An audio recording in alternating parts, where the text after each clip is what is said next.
तो ये है हमारी बलिनो 2022 जो हमने फेब में ली थी। तो जैसे मैंने ये बेस मॉडल परचेज़ किया हुआ था, आप देख रहे होंगे, तो इसमें कोई स्टीरियो नहीं आता। तो मैं इसके लिए अभी मैंने OLX से एक स्टीरियो देखा है जो टॉप मॉडल का स्टीरियो आता है जेटा और अल्फा में लग के। तो आज हम इसका इंस्टॉलेशन करने वाले हैं। इसमें एंड्रॉयड ऑटो, एप्पल कारप्ले और बाकी बेसिक फीचर सारे चलते हैं। तो आज हम वो निकाल के डालेंगे। बेस मॉडल में हमें जैसे कोई स्टीरियो नहीं मिलता, यहाँ पे हमें सिर्फ एक कवर मिलता है जहाँ पे हम फ़ोन रख सकते हैं। और उसके बाद मैंने ये वाला स्टीरियो लगाया था जो बटन वाला था और ब्लूटूथ इनेबल था। सिस्टम खोल रखा है मैंने यहाँ पे और इसी के ऊपर हम लोग सिस्टम फिट करेंगे। हाँ, तो यहाँ पे जो पुराना स्टीरियो मैंने लगाया था वो भी कंपनी फिटेड ही था, लेकिन वो उसमें ब्लूटूथ और वो बटन वाला आता है जो 2021 वाले मॉडल डेल्टा मॉडल का स्टीरियो लगाया था। बट ये अभी मुझे लेटेस्ट में मिला हुआ है, ये मैंने OLX से ख़रीदा है। तो आज इसका इंस्टॉलेशन करेंगे। मैंने ऑलरेडी पुराना स्टीरियो निकाल रखा है। स्टीरियो निकालने के लिए ज़्यादा कुछ करना नहीं पड़ता, जस्ट ये जो पार्ट है ये निकल जाता है और इसके पीछे यहाँ पे 2 स्क्रू होते हैं। और रही बात वायरिंग की, तो जो जब हम ओरिजिनल स्टीरियो परचेज़ करते हैं तो उसमें आपको कोई वायरिंग नहीं करनी पड़ती, क्योंकि ये जो कपलर्स हैं पीछे कंपनी से सेम कपलर्स आते हैं, तो आपको कुछ एक्स्ट्रा करवाने की ज़रूरत नहीं है। और आप अगर आप कहीं से लगवा भी रहे हैं ना, तो वो आपको उसे पागल बनाएगा, क्योंकि उसमें कोई वायरिंग करनी नहीं होती। जैसे ये देखिए, ये इसका आउटपुट केबल है, मतलब इसी से इसका पावर और स्पीकर्स वगैरह सारे इसी में इसके कनेक्शन रहते हैं। ये कपलर टू कपलर है, ये सीधा यहाँ पे ऐसे लग जाता है। ये बाकी इसके सारे अलग अलग से, एक एंटीना का है, ये ग्रीन वाला कैमरा का है, माइक का है। और ये इस बेस मॉडल में इसका USB और ऑक्स वाली केबल भी नहीं आती है, वो मैंने अलग से परचेज़ की है बूडमो से, और मुझे अराउंड 1650 की पड़ी हुई थी दोनों सेट के साथ। क्योंकि विदाउट ये इसमें वायर्ड एप्पल कारप्ले और एंड्रॉयड ऑटो चलता है, तो बिना उसके कोई मतलब ही नहीं बनता है। मुझे इसे स्टीरियो मिला था, तो इसके नॉर्मली हम ऐसे कनेक्शंस जोड़ देंगे and we are ready to go. यही सबसे बेस्ट बात होती है कंपनी फिटेड स्टीरियोज़ की, कि कुछ झंझट नहीं करना पड़ता। मैं अभी इसको चालू कर देता हूँ। ये देखो रे, वायरिंग देखो।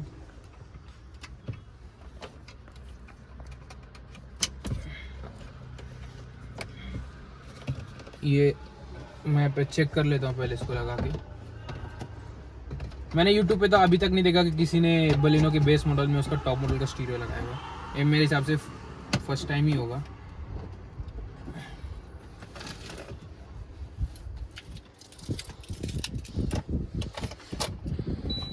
देखिए, इग्निशन के साथ ही शायद जैसे नॉर्मल कंट्रोल्स चलते हैं, इग्निशन के साथ ये वर्क करेगा। देखिए, कुछ वायरिंग करनी नहीं पड़ी है, जस्ट मैंने स्टीरियो लगा दिया है और ये ऑन हो चुका है। ये 2021 की बलिनो का स्टीरियो है, ये जेटा या अल्फा मॉडल का शायद से वो बंदा बता रहा था। तो इसमें हमें ये देखिए, हमें काफ़ी बाकी सारी सेटिंग्स मिल जाती हैं। ये डिस्प्ले की सेटिंग हो गई, स्पीकर की सेटिंग हो गई, FM रेडियो, और ये स्मार्ट लिंकेज में हम जाते हैं तो इसमें हमें लिंकेज ऑन करना आता है एंड्रॉयड ऑटो या एप्पल कारप्ले का। ये वायर्ड होता है। हाँ, तो हम केबल के थ्रू हम एंड्रॉयड एप्पल कारप्ले कनेक्ट करके दिखा दूंगा। बाकी इसमें सारे बेसिक्स फीचर आते हैं। नॉर्मली इसके साथ ये टाइम वाला आता है सिस्टम, और इसमें इसका ये एक फीचर है जिसमें माइलेज वगैरह ये सब शो करता है। बट एज हमारी गाड़ी बेस मॉडल है तो इसमें इंटरनल कोई ड्राइवर्स नहीं है, या बोल सकते हैं कि इसमें उस टाइप की कोई प्रोग्रामिंग नहीं है, तो ये नहीं दिखाएगा आपको। बाकी सारे फंक्शंस वर्क करेंगे। ब्लूटूथ से कनेक्शन है, यहाँ ब्लूटूथ से कनेक्ट कर सकते हैं। ये सारे डिवाइसेस हैं, ये सारे मैं डिलीट कर दूंगा बाद में, क्योंकि ये पुराने बंदे के होंगे। बाकी आपका FM हो गया, काफ़ी स्मूथ है। किसी भी एंड्रॉयड सिस्टम से, जैसे कोई भी हम मार्केट में परचेस करते हैं, फिर वो 2GB हो, 3GB हो या 4GB हो, तो कुछ दिनों बाद या कुछ टाइम बाद वो सिस्टम लैग ही करने वाला है। तो इसलिए मैं प्रेफर करूँगा एनी टाइम, अगर आपको ऐसे नॉर्मली मिलता तो नहीं, क्योंकि मैं अभी पिछले 10-11 महीने से, जब से मैंने कार ली है तब से मैं सिस्टम ढूंढ रहा था। लेकिन अगर मिलता है आपको, तो मैं तो आपको हमेशा यही सजेस्ट करूँगा कि आप कंपनी फिटेड सिस्टम्स में जाए जो टॉप मॉडल में आते हैं, क्योंकि एट द एंड आप यूट्यूब कितना यूज़ करोगे, चलाना आपने ब्लूटूथ से ही है। और एप्पल कारप्ले है तो मैप्स का कोई टेंशन होता नहीं है। दूसरा फ़ोन एप्पल कारप्ले इसका यहाँ से कनेक्ट हो जाता है, ये USB पोर्ट में। 1 मिनट में ये भी लगा देता हूँ थोड़ी देर के लिए, ये क्लीन लुक आ जाएगी। ये ऐसे लग जाता है। एप्पल कारप्ले के लिए यहाँ से हम लोग वायर्ड कनेक्शन है, वायर कनेक्ट करके यहाँ से अब फ़ोन कनेक्ट कर सकते हैं। बाकी मैं आपको बाकी सेटिंग्स बता देता हूँ पहले। ये आपका फ़ोन का है, ब्लूटूथ कनेक्ट होने के बाद इस डिवाइस के फ़ोन कॉन्टैक्ट्स वगैरह आ जाते हैं, नॉर्मल ब्लूटूथ सिस्टम जैसा ही है। हाँ, बाकी इसमें कैमरा का ऑप्शन है, बट मुझे अभी तक OEM कैमरा नहीं मिला है जो बलिनो के हमारा क्रोम का स्पॉइलर आता है उसके अंदर फिट होता है। तो मैं अलग से कोई ड्रिल करके कैमरा लगवाने वाला नहीं हूँ।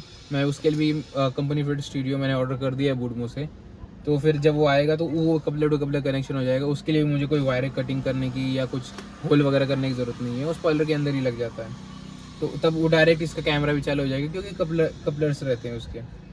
और बाकी इसकी क्वालिटी बताऊं तो काफ़ी सही है, ये सिस्टम स्मूथ है और ये एंड्रॉयड नहीं है इसलिए ये हैंग नहीं होने वाला है। सबसे मेन चीज़, क्योंकि एंड्रॉयड सिस्टम्स मैंने देखे हुए हैं, मेरे फ्रेंड ने लगाया हुआ था 3GB 32GB वाला लगाया हुआ था, बट कुछ 7-8 महीने बाद उसका भी सिस्टम लैग करने लगता है, कभी चलना बंद हो जाता है या एक स्क्रीन पे अटक जाता है। तो वो चीज़ इनके साथ नहीं होने वाला। तो एप्पल कार कनेक्ट करने के लिए हम यहाँ पे वायर कनेक्ट करके बस इसमें प्लग इन कर देंगे और यहाँ पे हमारा एप्पल कारप्ले चालू हो गया। सेम एंड्रॉयड ऑटो के साथ है, पर मेरे पास फ़िलहाल एंड्रॉयड फ़ोन की केबल नहीं है। और इसके लिए सबसे खास बात कि केबल ओरिजिनल ही चाहिए, नहीं तो चलता नहीं है। मैं सारे इसमें कॉल्स वगैरह मेरे कॉन्टेक्ट्स हैं और अब स्पॉटिफाई वगैरह म्यूज़िक एप्लीकेशंस हैं, मैप्स चला सकते हो आप। ये आपके फ़ोन से अच्छे से कनेक्ट हो जाता है, म्यूज़िक चला सकते हैं। ये देखिए यहाँ पे हम इधर पे ऑप्शन आ जाता है कनेक्शंस में, तो मैं यहाँ से कनेक्ट कर सकता हूँ। यहाँ पे इसके एप्लीकेशन है, ये जो आपके फ़ोन के ऊपर डिपेंड करता है कि कौन कौन से फ़ोन, क्योंकि लिमिटेड ही ऐप्स हैं जो एप्पल कारप्ले पे और एंड्रॉयड ऑटो पे दोनों पे ही काम करते हैं। मैं अभी म्यूज़िक तो कोई फ़िलहाल चला नहीं सकता, NCS का ही चलाना पड़ेगा, नहीं तो कॉपीराइट आ जाएगा।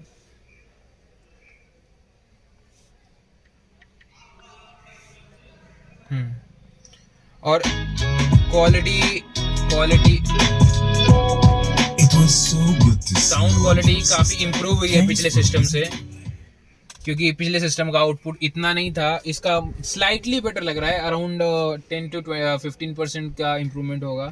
बाकी सिस्टम काफ़ी अच्छा है, क्योंकि ये सिस्टम जो कंपनी से आता है ये हरमन का है। हरमन एक सब ब्रांड है JBL का, तो ऑब्वियसली उनका आउटपुट बाकी ब्रांड से अच्छी होगा, क्योंकि हमें एंड्रॉयड में क्या निपॉन मिल जाता है और काफ़ी हाइपरसोनिक मिल जाता है, एक ऐसे ब्रांड्स मिलते हैं। लेकिन इसका आउटपुट मेरे हिसाब से तो मैच नहीं कर सकता, क्योंकि मैं दूसरे कार्स में ऑलरेडी फ्रेंड्स के कार में वो सिस्टम लगा रखे हैं।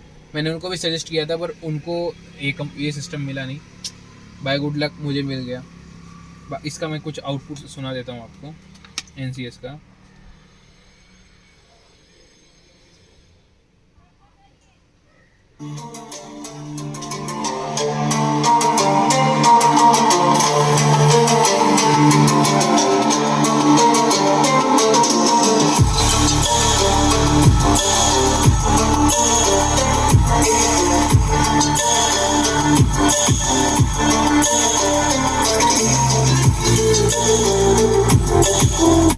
तो ऐसा कुछ आउटपुट मिलता है, आउटपुट काफ़ी सही है। मुझे नहीं लगता कोई दूसरा आफ्टर मार्केट का सिस्टम मुझे ऐसा आउटपुट दे पाता है। मैं इसको अभी प्रॉपरली फिटिंग कर देता हूँ। इसके 2 स्क्रूज आए थे इसके साथ, और कंपनी की वारंटी वॉइड होने का भी कभी कुछ इशू नहीं होता है जब हम लोग ऐसे ये वाला सिस्टम यूज़ करते हैं, क्योंकि वायर कटिंग होनी नहीं है। आप लगवा तो लेते हो किसी इंस्टॉलर से, लेकिन बाद में आपके शोरूम में वो आपको बोलते हैं कि आपने सिस्टम लगाया हुआ है, कुछ ना कुछ वायर कटिंग हुई है, तो हम इसकी वारंटी वॉइड कर देंगे। इसमें ऐसा कोई प्रॉब्लम आएगा ही नहीं, क्योंकि ऑलरेडी कंपनी का ही है। मैं लास्ट टाइम जो सिस्टम लगाया था वो तो शोरूम में जब मैं सर्विस के लिए गया था, तो तभी उन्होंने वहाँ पे मार्क किया हुआ था कि आफ्टर मार्केट सिस्टम है, इसलिए वो तो उस बार भी कुछ चालू था। वो शोरूम के ऊपर डिपेंड करता है। कुछ डीलरशिप नहीं होते अच्छे, उनको तो बस आपका क्या बोलते हैं, आपसे पैसे हटने होते हैं। मैंने उनको बोल दिया था कि आपका सुजुकी का खुद का ही सिस्टम है, तो इसकी मैं वारंटी वॉइड करने का कोई मतलब ही नहीं आता है। थोड़ा आप ठीक से बोलोगे, थोड़ा चिल्ला के बोलोगे, तभी उन लोगों को समझ में आता है।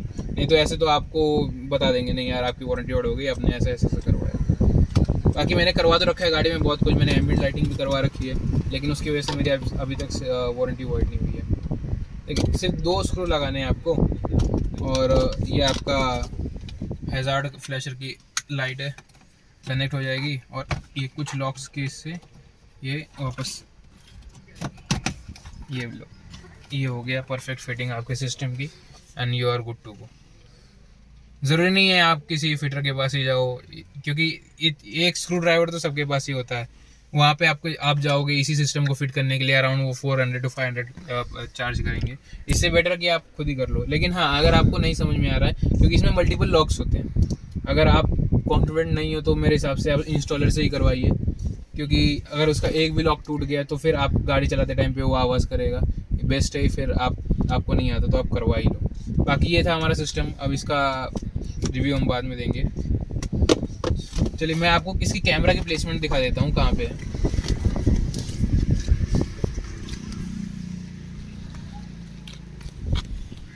ये स्पॉइलर है, इसके अंदर ये पार्ट लगा हुआ है, निकल जाता है और यहाँ पे कैमरा लगता है, तो यहाँ पे होल वगैरह करने की ज़रूरत नहीं है यहाँ से। और इसकी जो वायरिंग आती है पूरी फ्रंट तक जाती है और डायरेक्ट कपलर से लग जाती है।